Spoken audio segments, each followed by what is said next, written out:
I wasn't looking for love the night I met him.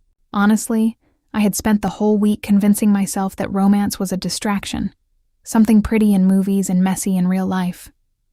My job at the marketing firm had me working late almost every night.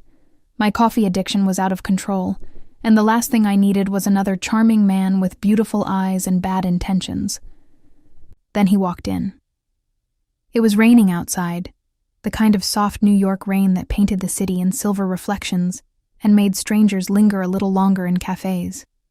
I sat by the window in my favorite corner of the little bookstore cafe near my apartment, laptop open, pretending to work while secretly rereading the same sentence over and over.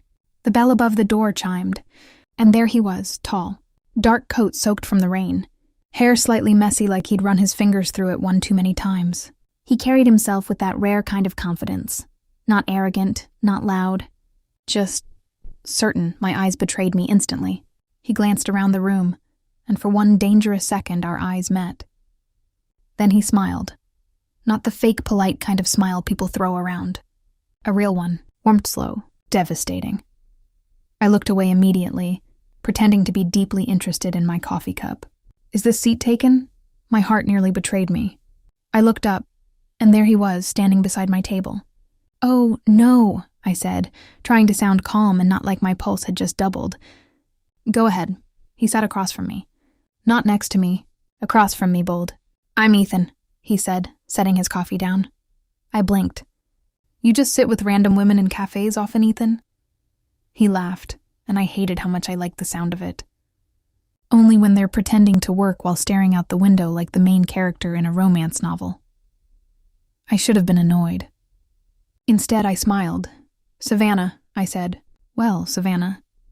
He leaned back in his chair, studying me in a way that made my skin warm. You look like someone who overthinks everything.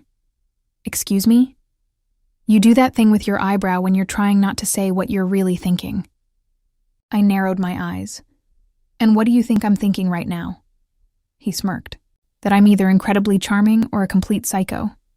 I laughed before I could stop myself. Still deciding. Fair.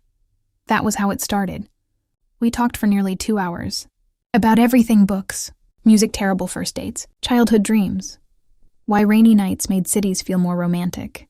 He told me he worked in architecture.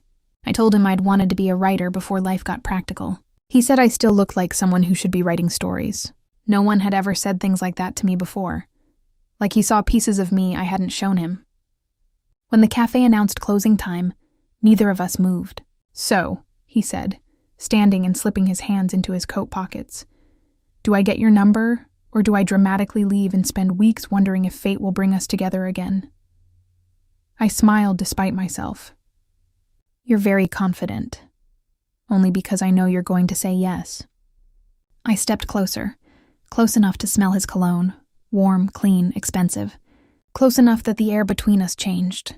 He looked down at my lips, then back into my eyes, and for one suspended heartbeat, the entire city disappeared. I gave him my number. The first date was supposed to be casual. It was not casual. He took me to a rooftop restaurant overlooking the skyline, where candles flickered in the wind, and the city glittered below us like scattered diamonds. He remembered everything I'd mentioned in the cafe, my favorite wine, my love for old jazz songs, the fact that I hated tomatoes but loved pasta.